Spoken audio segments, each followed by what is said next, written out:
who would be attending this live session, or who all would be watching this live recorded video later on. A very big hello from my side. I welcome you all to the fifth session of Understanding Organon of Medicine, written by Dr Samuel Hahnemann, translated by Dr R.E. Dudgeon. The sixth edition of Organon of Medicine, that is the main Bible or the core philosophy of homeopathy.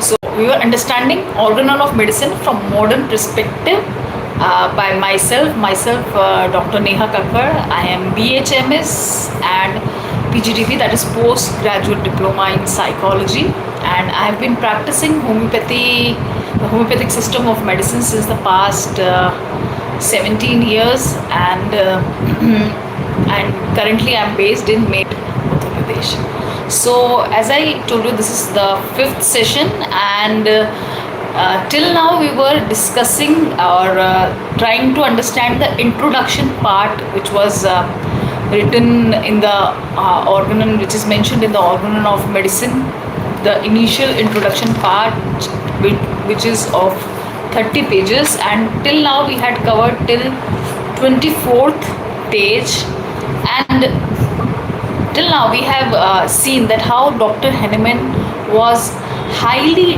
dissatisfied with the old school or by the allopathic system of medicine, what all flaws he used to see in that system, and why he was very much dissatisfied with the system. Sorry, excuse me.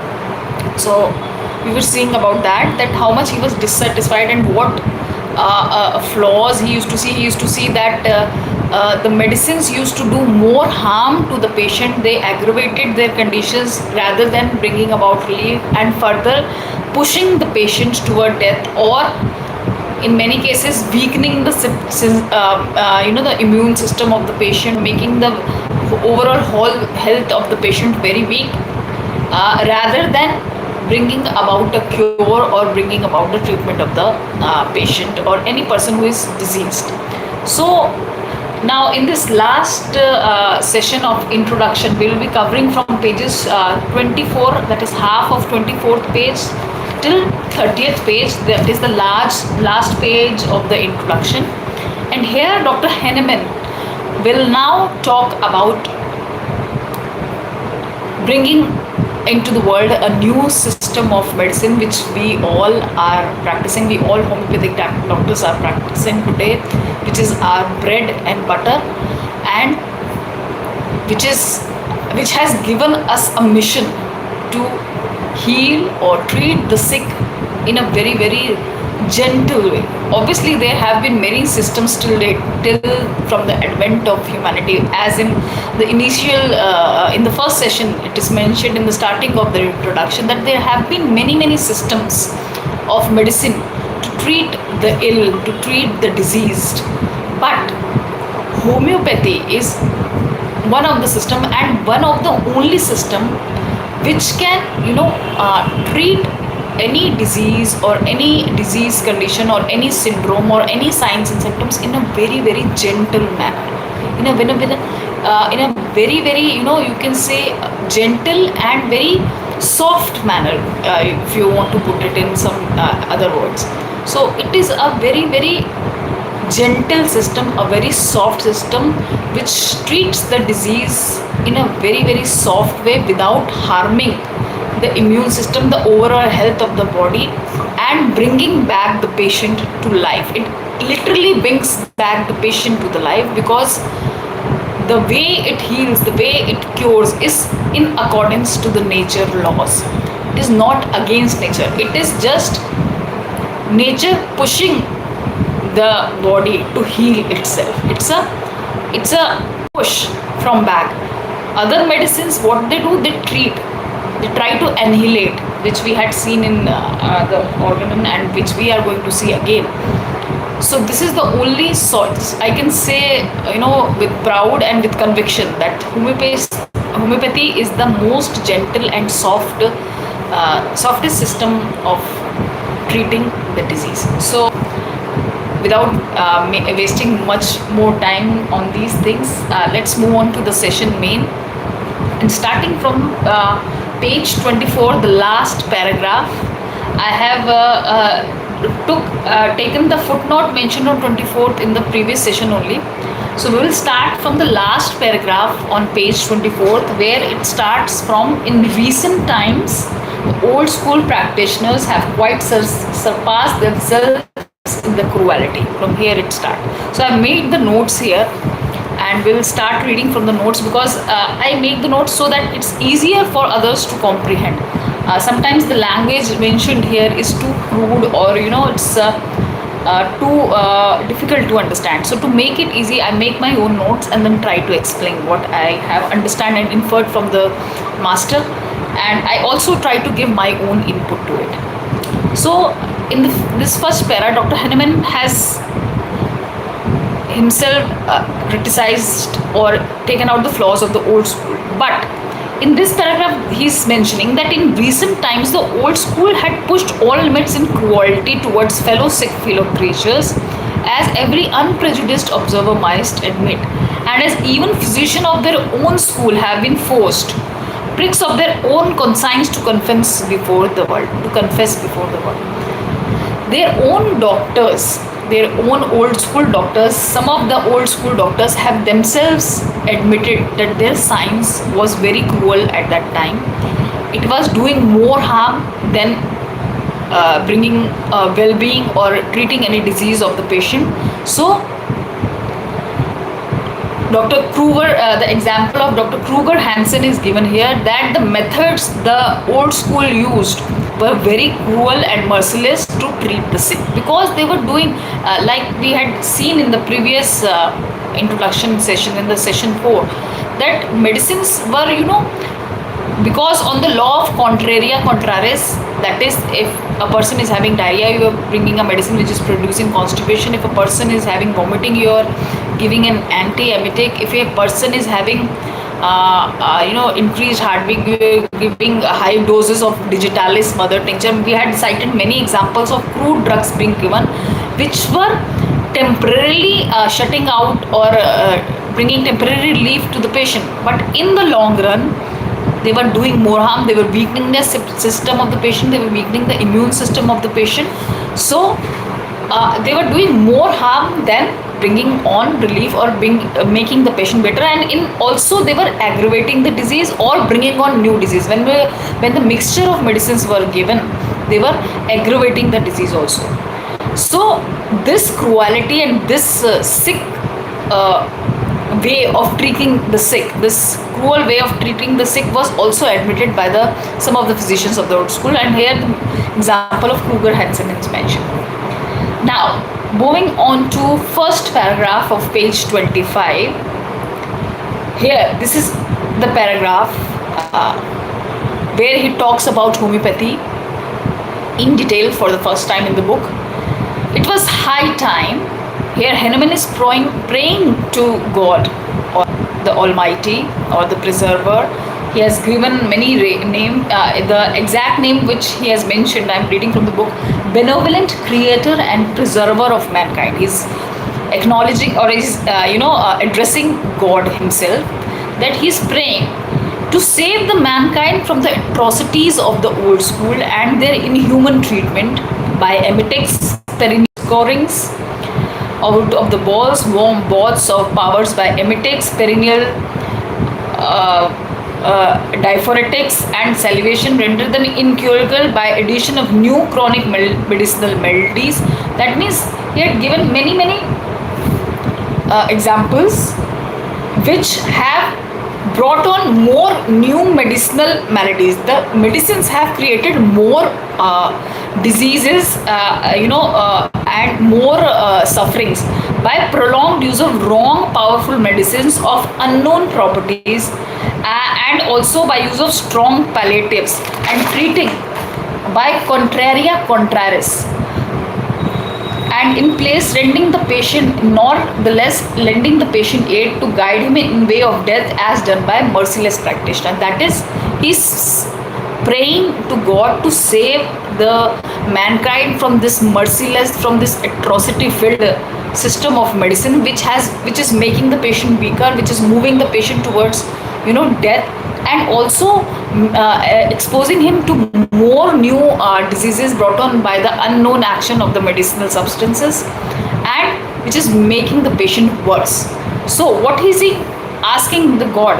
He's asking, but on a contrary, by a system that spares patient strength as well as possible, should rapidly and mildly effect on unalloyed personality and unalloyed and permanent cure, restored to health by means of smallest dose of few medicines carefully, according to proved effects by only therapeutic law conformed to the nature, that is similibus curenta. He should permit discovery of homeopathy. Now he is praying to God that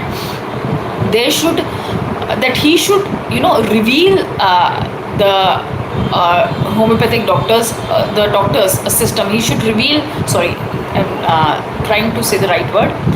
He's asking God to reveal the system of homeopathy to mankind, that system of medicine which is very very rapid, gentle and mild in treating the sick, which is helping the patient to recover by sparing its strength and by strengthening the immune system, by giving strength to the main human body, not robbing off its strength, not robbing off its immune system, but in a very very gentle manner. It's removing the disease from the body through the law of similia and through by known proven effects of the drug. You should know each and every action of the drug, what that drug is going to do in the body, and then only their drug should be given in very very minimal doses to treat the sick, so that there is least aggravation, there is least wasting of the strength of the patient, there is least damage to the immune system, least damage to the body of the patient. So this, he is praying to God to reveal homeopathic system of medicine to mankind, to physicians and to everybody, because it is this system which can really cure the sick. Moving on to paragraph 2, he later talks about the experiences as a physician, that is by observation experience, and discovered to the contrary that old allopathic medicine, the true, the proper, the best mode of treatment is obtained in the maximum. By observation, by experience, by reflection. This is what is missing in the old school, in the conventional system of medicine. You don't observe, you don't reflect, you don't experience. You just blindly give off the medicine to the patient because that is written in the books. Recently I have been reading Lives and Letters of Dr. Hahnemann, and I think I will be going to start new sessions on that also, because this part, this life and letters, that life of Dr. Hahnemann is still, many people don't know what Hahnemann really was. Obviously we know him as a doctor, but what struggles he went through and what kind of mindset or what kind of brain he was born with. He was a exceptionally intelligent person who used to question the old school from the very young age. He used to read a lot of books on medicine, on chemistry and on all those things, and used to question the writers at that time. He used to criticize what was wrong written in that books. So he was of that mentality. That's why he was there to question the old school. So because he had very great observation, reflection and experiential power, so that trait he carried it him in himself from the very very young age, when he was just you can say 5 or 6 years old. So he had that kind of brain and mind. He was gifted by the Almighty. So here he mentions in italics, to cure mildly, rapidly, certainly and permanently, choose in every case of disease a medicine which can itself produce an affection similar to that sort to be cured. Here the law of similia is mentioned. As we know, a drug or a medicine will cure the signs and symptoms or a specific disease which it produces when taken on an healthy individual. That is the law of similia, and all the homeopathic doctors start their practice with this law itself. So this he is mentioned in italics here, and I have read it from the book, The Law of Similia. Moving on to para 3, No one has ever taught this homeopathic mode of cure. No one is carried out in practice, but truth is to be found in this method. As I can prove it to be true, it remains unperceived for thousands of years. This truth has been unperceived. Of law of similia, law of contraria contraries says that whenever there is a disease which is coming on, when any symptoms is coming, we should give a medicine which is producing an opposite state to this symptom. Like I said in examples, diarrhea, constipation, vomiting, antiemetic, fever, antipyretic. Any increase in pulse, giving a medicine which will decrease the pulse. So that there the law of contraria is being carried out, but this law of similia has been unperceived. The law of similia has been there for many centuries, but it has gone unperceived. In the coming part of the introduction, he is going to give many examples why he came to this conclusion. He had observed and seen many examples, then only he came to this conclusion of law of somilia being there. Truth is always eternal. Now the footnote I have taken in here, because here in this para 3 last in the last line, in every age it's mentioned one, and related to that the footnote is there. So truth is always eternal, but with the all-wise benevolent God. Truth is always there, but God conceal it from us, but it escapes the observation of man until time destined by God. Everything is destined. Here he is also accepting the fact that everything has a time.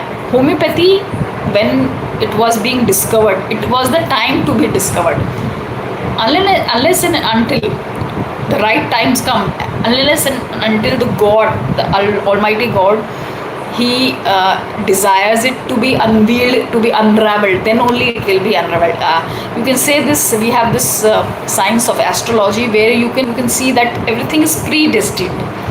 Everything is already written. Everything is already planned out before the Almighty God, that this will happen this way, and there will be a specific time when specific things will happen. So here Dr. Hahnemann is accepting that everything is destined by God, right, until the light of knowledge breaks the clouds of prejudice. So it was destined at that time when Hahnemann was doing this, that at that time homeopathy shall be revealed to the world, ushering dawn of a day which will shine bright and light for the healing of human race. Till now the old school was functioning with all its half knowledge, with its prejudice, with its incomplete knowledge, and bringing about a very inhuman way of cure. But now it was time that homeopathy should be revealed to the mankind, as Dr. Hahnemann said. Moving on to paragraph last of page 25 and para 1 of 26, he mentions, even when medicines are given in mixtures and a real cure takes place, which is excessively rare, it will be due to a remedy whose action predominated as was in a homeopathic rector. Now, moving on to how medicines, acted. He's saying that even when in cases where allopathic physicians were giving medicines, a lot of mixture of medicines was being given to the patients to treat certain diseases, and a cure was brought about. That means that condition was treated permanently and annihilated from the system. That also was due to the homeopathic law of that medicine, because unknowingly those practitioners were giving certain material or a certain drug was there inside those mixture which was treating the disease homeopathically. In paragraph 2 of page 26, he mentioned this thing was observed many more strikingly, in which cases physicians sometimes effected a rapid cure with a single medicinal substance contrary to the usual custom, but was only given as a mixture of medicine in the form of a prescription. To such astonishment, they occurred by means of a medicine that is itself of producing an affection similar to that symptoms and signs of disease, although the physicians themselves did not know what they were doing, acting in a forgetfulness of old doctrines of their old school. They were giving medicine under the impression that that medicine that was being given was in accordance to the law of contraria, and they were deploying it unknowingly. They were giving certain mixtures, but in some of the cases where cure was being brought, it was only brought by that certain single medicine which was acting homeopathically, because it was producing the same state in the healthy individual, so it was curing that unhealthy state at that point of time, although it was mixed in the mixture, but that single medicine was treating that patient homeopathically by the law of similia, but not by the law of contraria. But this was not, observed by the physician, because they were on the under the wheel of prejudice. They were under the impression that they were giving that medicine, and the mixture, the mixture as a whole is treating the patient, but that was not the case. Dr. Hahnemann is stressing this fact that cure was purely and only due to the homeopathic way that drug was acting. The old school did so accidentally, because generally they would give a medicine according to traditional therapeutics, but the medicine prescribed that cure the patients rapidly was homeopathic in nature. Para 3 of page 26. It starts with, if we deduct the cases in the specific remedy for disease of never had been made to avoid this school of the common people. Here is saying, in some selected cases where a specific remedy for a disease of never varying character, as is fixated, was made known to the old school practitioner, but by the imperial practice of common people. Certain medicines were used by the common people, like in our own homes also. Whenever someone is down with fever or cold, you say अदरक तुलसी की चाय P low, या फिर you say Google ले लो. So we do some home remedies. So this home remedies was also prevalent that time, and certain treatments were done by common people, but just out of the practice of doing them on the basis of their experience, and that was also taken in consideration by the old school physicians, or by the doctors at that time, where the medicine produces a direct cure. For example, in venereal chancery, that is in a sexually transmitted disease, in an STD, which was cured with mercury, contusions were cured with arnica, marsh ache, that is malaria or typhoid, with cinchona bark, itch with flowers of sulfur. Now these examples was done by the common people on the basis of their experience, because in previous times when mankind was developing, many of the cures came in just because like if somebody is living in a jungle, those tribal people, they have fever or they have any infection, they rub the bark of a tree, or they apply some mud paste, or they apply some concoction made of any trees or parts of the plants, of the roots, of the leaves, of the flowers. So these things develop over time by experience and by experimenting. So these things, like where I have mentioned that venereal chances was done by mercury or treated with mercury, contusions with arnica and cinchona, and itch with flowers of rose. This was used by the common people, and that these treatment were taken into account by the doctors also, by the medicinal people also, and we see that without exception, all of the treatment of old school physician in chronic diseases consist of, so these cures were homeopathic in nature. That's what he is trying to say. The methods used by common people and adopted by the old school physicians were done because they were homeopathic in nature, and otherwise we see that treatment of chronic diseases consists of debilitating, teasing and tormenting the already afflicted or diseased patient, leading to aggravation of disease or sometimes death, with great display of dignified gravity on part of doctor and a ruinous experience to the patient. Otherwise, we have seen the medicine which is given by the old school in form of contraria contraris has done the patient more harm and has leading the patient to death or even aggravation of the condition, but that was ignored by the doctor because he was in his dignity that I am a doctor, how can I kill the patient, how can I make the patient worse, but that was ignored by the doctor and a ruinous experience to the patient. The patient was aggravated and he was devastated by that treatment of the old school physician, but they used to deny this fact, and all the treatments that they observed from the common man, they were treated because they were homeopathic in nature. Blind experience in para last, blind experience sometimes led to homeopathic mode of treatment, and they did not perceive the law of nature in obedience to which cure so affected did and must ensue. Here, blind experience sometimes led to homeopathy, yet the old school did not perceive it.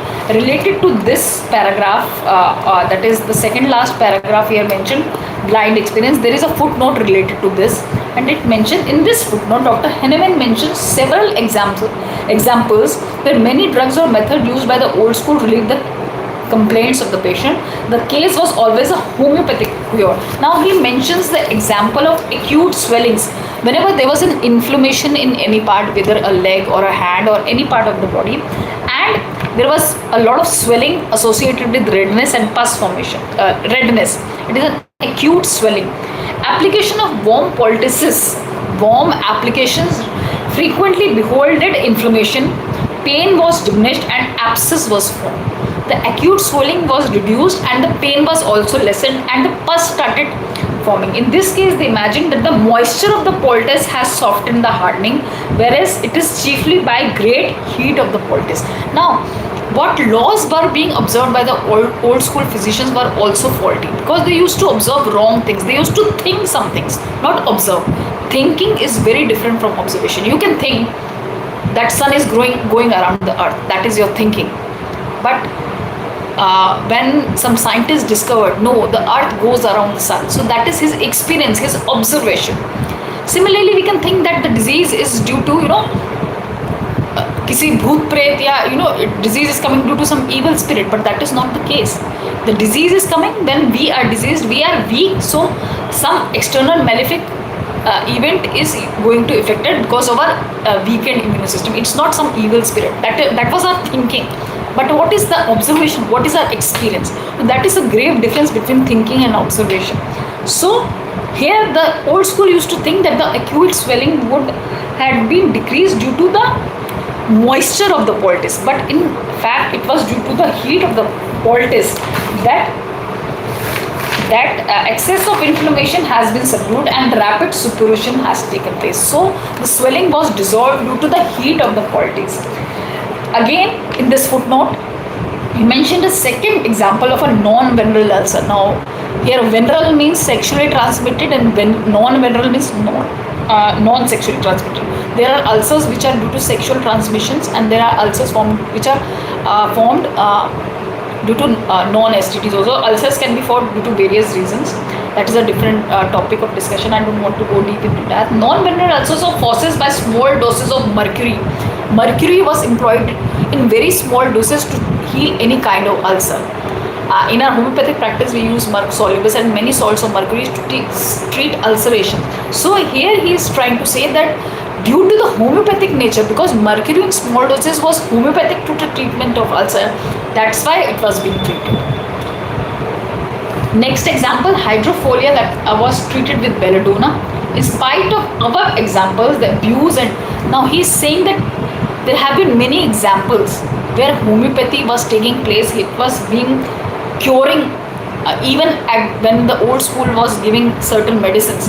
But this fact was often ignored by them, and they abused and degraded homeopathy and shunned their anger that it is a sign of an evil intention in a heart capable of movement. That means the old school used to blindly deny it. How can that be possible? How can something treat in a very low dose in a homeopathic way? How can that be possible? They always used to ignore this fact, and they used to shun and target homeopathy with anger and with rage, because their system used to crumble before homeopathy. That's why the old school never used to admit that yes, there can be a homeopathic so gentle method of treating the sick that it can treat in very very small doses. How can prove them wrong? How can you can prove somebody that for that long time he was doing all wrong, he was practicing wrong way of practicing medicine, he was not doing good to the patient, he was harming the patient? How can you make somebody accept their mistakes and admit them that no, you were doing it wrong? So it's not easy to accept one's mistakes. So that was case with the old school or by the conventional system of medicine. They never used to accept this, that homeopathy was a system, and they used to shun it. So moving on to whole footnote of page 28.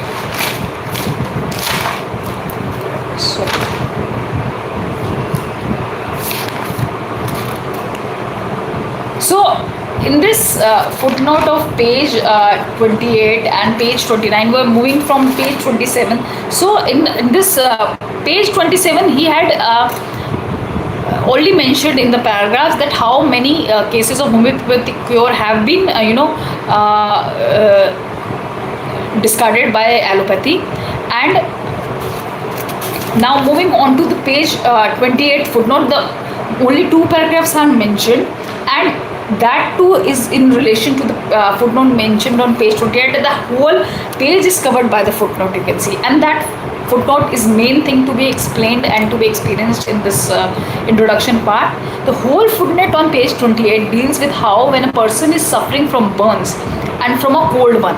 Now here again he is given a very good example where a person is having a burn on his hand, either having a hot burn, that is when you get burned by fire or by heat, and a cold burn when you get burned by excessive low temperature. By ice also you can get ice burns. So we have two type of burns, one is a heat burn, one is the cold burn. So he is mentioning both of them. So you get relief from a temperature less hot than the boiling point in case of hot burn, and a less cold temperature in case of ice burn. Whenever you are having a hot burn, you get burned by fire or by any acid or any of the substances which is burning your skin by a heating manner or by boiling. So you can use an application which is lesser than the boiling point, which is less in heating or less in hot temperature, and when you apply to it, it will bring upon a relief in the symptom. And when you are burning from an ice burn or from a cold one, then you should apply a temperature a little more than 0 degree, or little more than the minus degree, or little more than the 0 degree of the melt of the freezing point, and that will relieve the cold one. Other than medical persons, the manufacturers knew that these facts and used strong heated spirit to win or oil of turpentine and healed themselves of burns due to explosion of fire dam. In those times there was a lot of mining taking place, and people used to get burned from oil of turpentine. Here he had mentioned this example very I would like to read it from the book. Other intelligent non-medical person, as for example, the manufacturers lacked ware applied to part, scalded it with hot varnish, a substance that causes similar burning sensation, such as strong heated spirits of wine or oil of turpentine. By that means, cure themselves in the course of a few hours. Whereas cooling cells, as they are well aware, would not affect to cure as many months, and cold water would make matters worse. That is, whenever there used to be a burn, they used to use oil of turpentine or spirited wine, heated spirited wine, to treat the burns. Okay, because as I mentioned previously also, boiling temperature had burned the case, so you used to use a less heated part of oil of turpentine or spirited wine to treat, and that was done by non-medical person, by the mining person who were working in the mines and in the factories. So that was a well experienced fact made by them. Moving on to page 29, para 2, again this thing is being continued there, that which was mentioned in the footnote. Any experienced persons, although he may not be in habit of drinking, will not touch cold water. For example, another example is being given that a person, a teetotaler who is not in a habit of drinking, will not touch cold water when he has got himself into violent feverish state in heat of sun. He has gone into the sun, he has exposed himself to excessive heat and got himself into a feverish state. He got a fever after going into the excessive heat of the sun. So he will not touch the cold water. He is not touching the cold water. He has exposed himself to the excessive heat, and due to that he has got himself a fever. A patient has got himself a fever, but he will not touch a cold water. He will take small quantity of heating liquor because he is a teetotaler. That's why he is mentioned in the initial part of the paragraph. He is not drinking, but when he is getting the fever from the excessive exposure to heat, he will not touch the cold water but take small quantity of heating liquor, a mouthful of brandy. We give brandy in winters to small kids, and we also take it to save ourselves from the cooling weather. But here what he's saying, if he's getting a fever from exposure to sun, he will take a mouthful of brandy. He knew this from experience. The teacher of truth has convinced him of great superiority and efficacy of homeopathic procedure, whereby his fever and fatigue are very quickly removed due to that brandy. That heated brandy is curing that fever due to exposure of heat.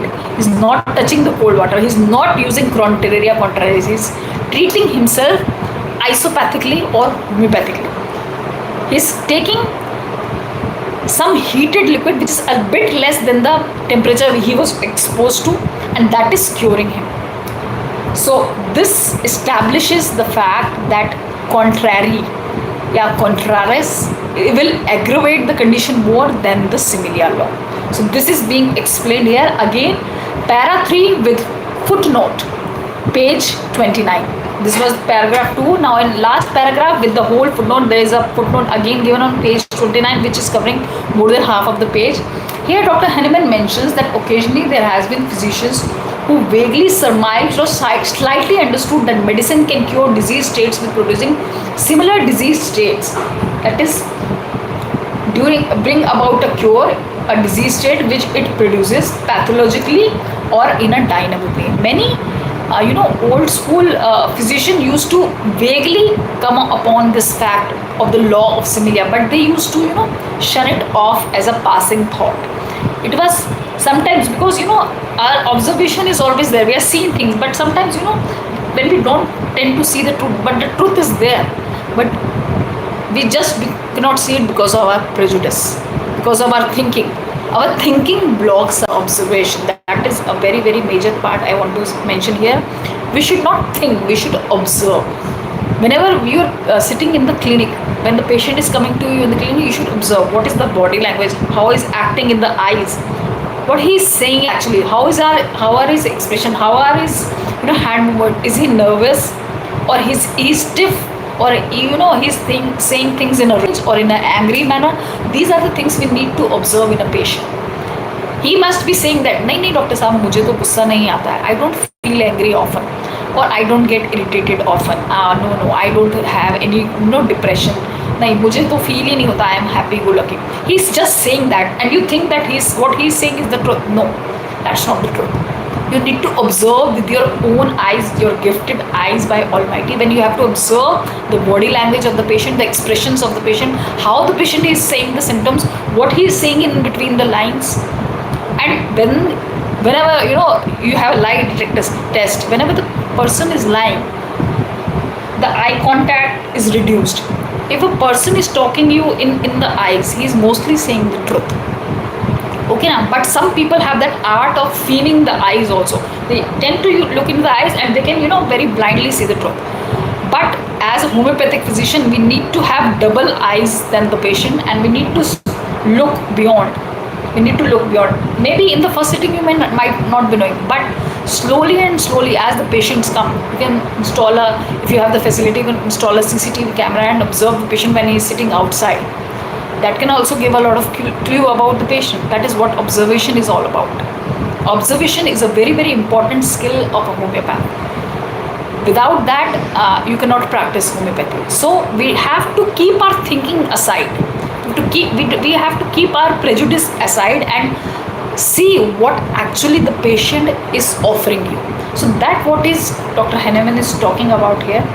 That many a times these things were being observed, but it was shunned off as a passing thought. For example, remedies which possess power of exciting burn sensation and heat, which homeopathically treats burns excellently when compared to burns treated with refrigerating remedies. Now in this footnote, he has mentioned examples of physicians who have treating the cases, some of the cases homeopathically, and they were acknowledging it also, but obviously it was not taken into a majorly account. Example of Benjamin Bell is mentioned in Medical Journal of Leipzig. Mentions a case where a lady burnt her both arms. One arm was treated with oil of turpentine and other plunged into cold water. A lady came to Dr. Benjamin Bell.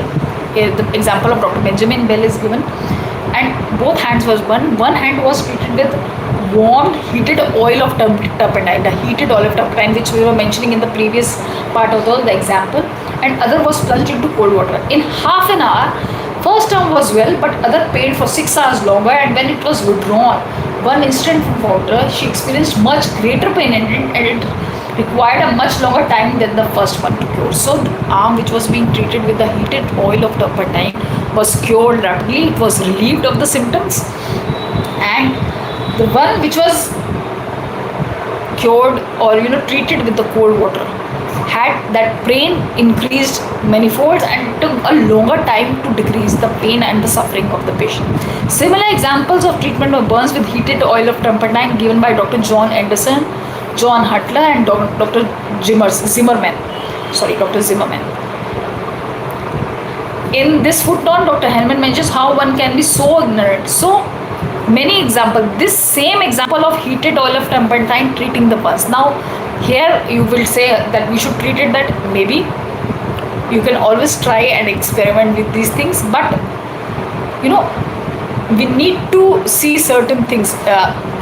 Whenever if this is I'm saying this from personal experience. If you're having a lot of sweating before taking a bath, and when you go into the bathroom or washroom and you turn on the cold water, obviously the heat will turn on. But if you don't turn off the fan and don't put the cold water, after some times the body will cool itself because you have a thermostat. The body will adapt to the temperature and it will cool down itself.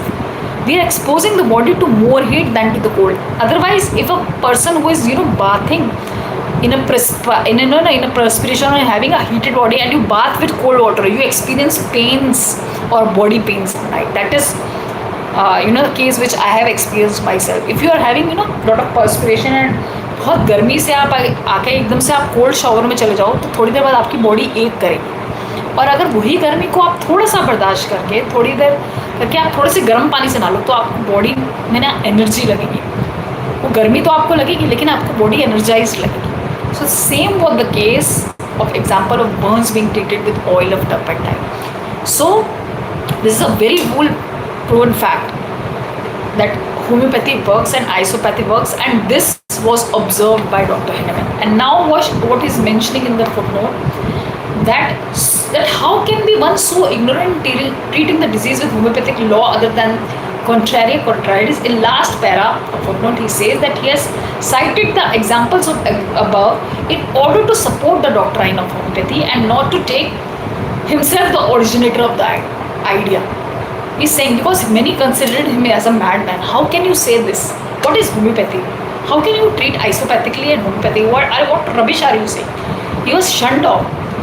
He is doing this by citing examples. He is not, he's just saying that I am not the originator of the idea. That is my observation which I observe, and based upon that I am bringing on the law of similia, law of homeopathy, and supporting idea of homeopathy. These examples are of pure experience. This is experience which is speaking. This is just not an idea, it's just not a thinking. It is the experience, the pure observation that he has taken into his account and brought forth homeopathy system of medicine into this world. So this observation we also need to develop, in our practice.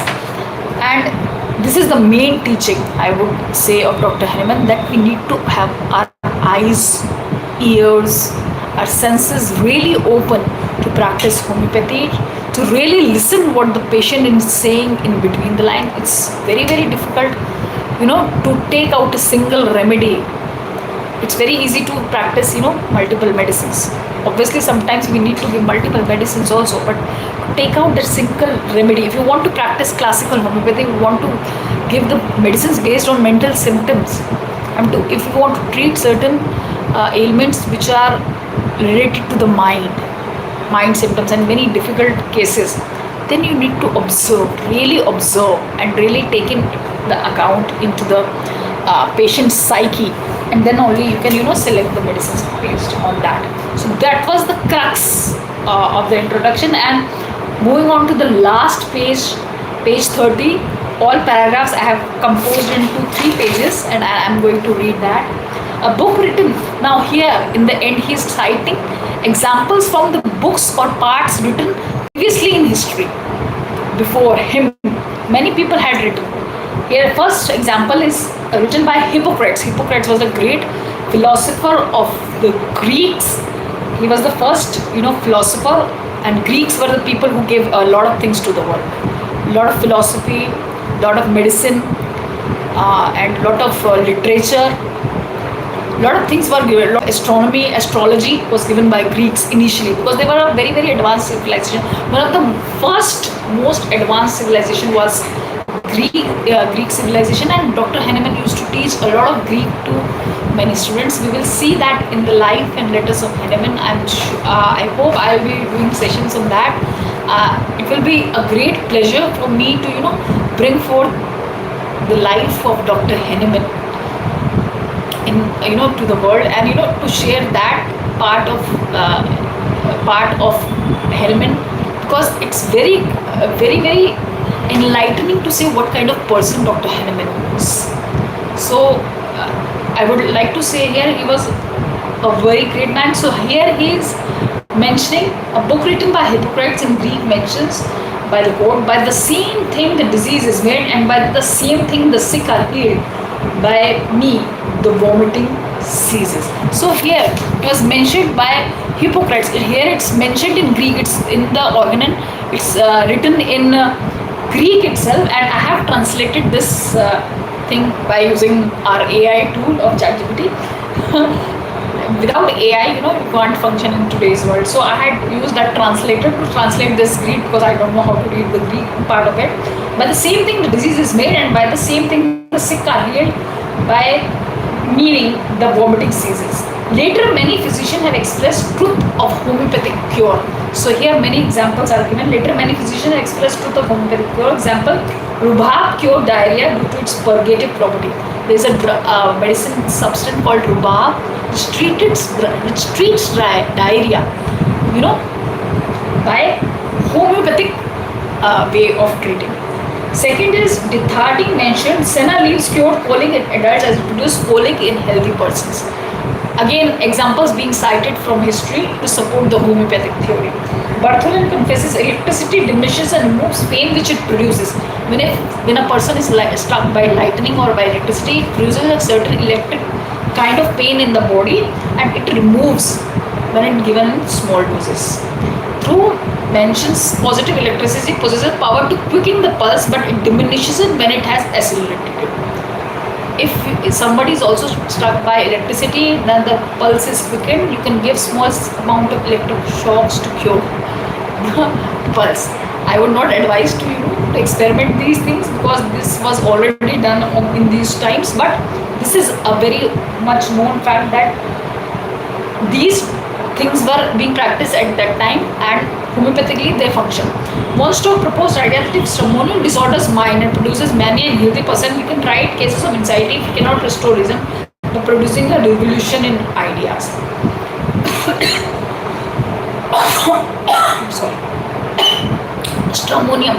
Here the mention of stramonium is written. If stramonium disorders the mind produces, if we not try here, Monstock is proposing an idea to use stramonium in treating insanity, because stramonium in its healthy state is producing mania of the mind in healthy person, and it is producing a disorder of the mind. So he is proposing to use stramonium in smaller doses to cure insanity.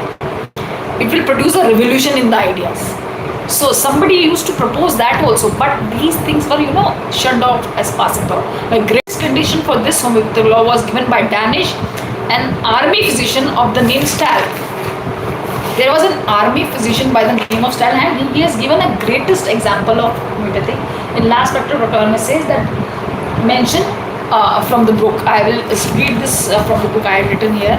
The rule generally acted on in medicine, says he, to treat by means of oppositely acting remedies, contraries, is quite false, and the reverse of what ought to be. Remedies that produce a similar affection, that is similars, burns by exposure to fire, frostbitten limbs by application of snow and the coldest water, inflammation and bruises by distilled spirits, and in like manner I have treated tendency to acidity of stomach by a very small dose of sulfuric acid. Here Dr. Danish army physician Stahl mentions that rule generally acted on medicine to treat by means of oppositely acting medicine is quite false. He's mentioning it's quite false and reverts what ought to be. He is citing many examples where he is treating acidity by small dose of sulfuric acid with most successful result in cases where a number of absorbent remedies had been fruitlessly employed. So here Stahl had boldly, openly, proposed homeopathy and shunned contraria contrarius. These were allopathic physicians which were observing this and proposing and supporting the homeopathic ideas, and these examples of physicians was done way before when Hahnemann proposed homeopathic cure. So here these examples, all this support the law of homeopathy, and Dr. Hahnemann was a great person who had this conviction and this bravery to bring forth homeopathy for the healing of the mankind. I will read the last para of this introduction. How near was the great truth sometimes of being apprehended, but it was dismissed with mere a passing thought, and thus the indispensable change of the antiquated medical treatment of disease, the improper therapeutic system, hitherto in vogue, into a real, true, and certain healing art remained to be accomplished in our own times. Is trying to say that how truth is sometimes misunderstood and dismissed as a passing thought, and the old-fashioned, antiquated means old-fashioned system of old school and allopathic school of medicine is continued to practice, and the true healing heart, the true healing art is yet to be explored and yet to be accomplished in our times. How blinded we are not using our observation skills, we are just thinking and taking blindly the old part, and the true healing art is yet to be explored and yet to be accomplished in our times.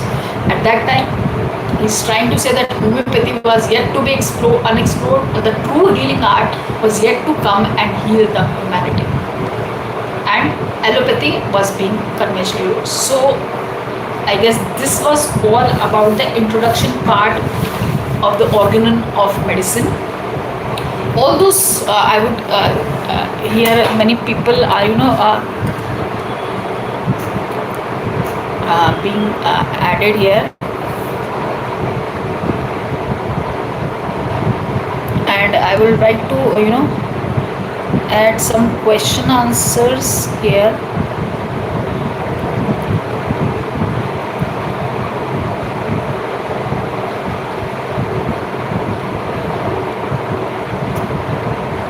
So how did you like my session? I'm posting as a question here. I don't know why those messages you like this session.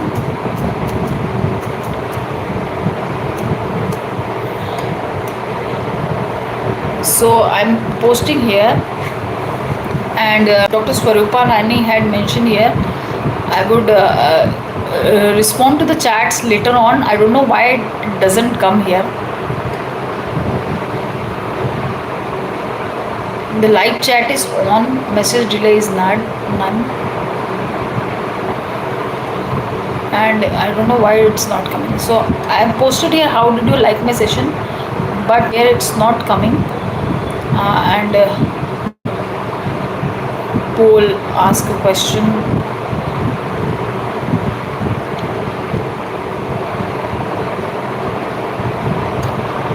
So this was all about organon of medicine, the introduction part, where Hahnemann, how he came to conclude that the old system which he was practicing was not a fully a fully full-blown system, where he was very much dissatisfied, mainly in chronic diseases, not in acute diseases, but it was done mostly in chronic diseases. He was not so much satisfied, and so therefore he brought upon the system of homeopathy into the world through its observation, through its reflection.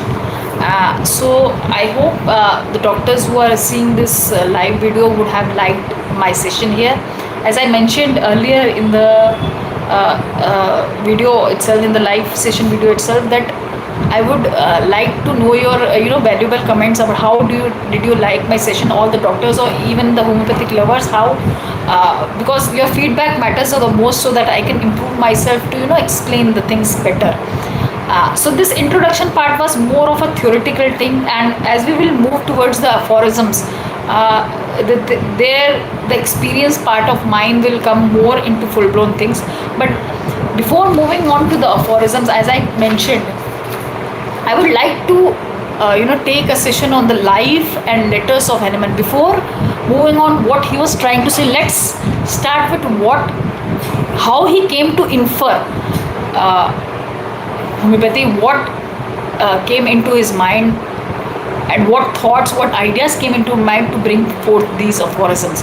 That we can only know when we know the life and ideas of Dr. Hahnemann, and that we can see upon the beautiful book of Life and Letters of Hahnemann. I have just start reading this book online. It's available on internet archives.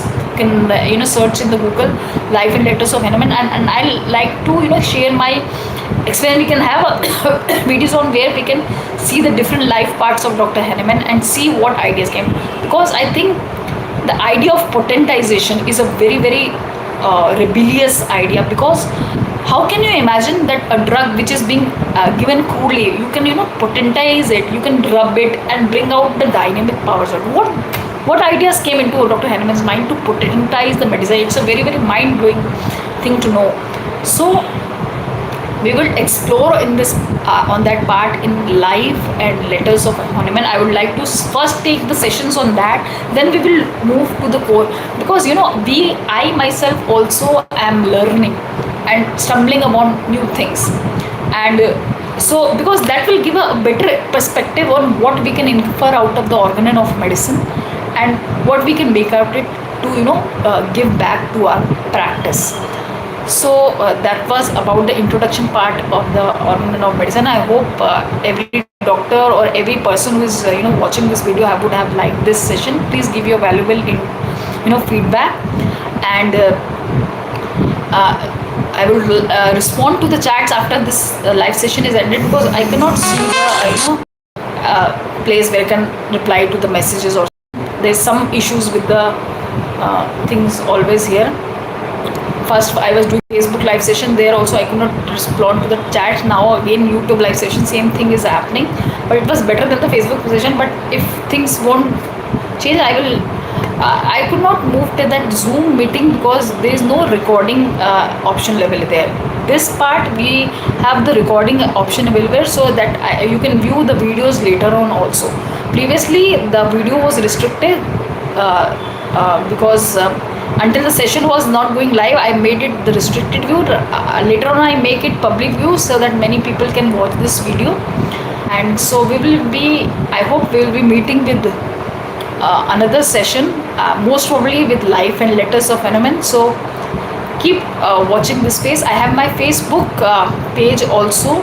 I will be posting the address in the comment section, and I have this my YouTube channel. If the persons watching this video really like and enjoy and find some crux or some knowledge from this videos about homeopathy and about organ, please do like, share my videos, and please also subscribe to my YouTube channel, and also keep following me on my Facebook page and Instagram handles also. So thank you so much for listening to me, and we will soon meet you with other live sessions again in future. Thank you so much. Have a great day.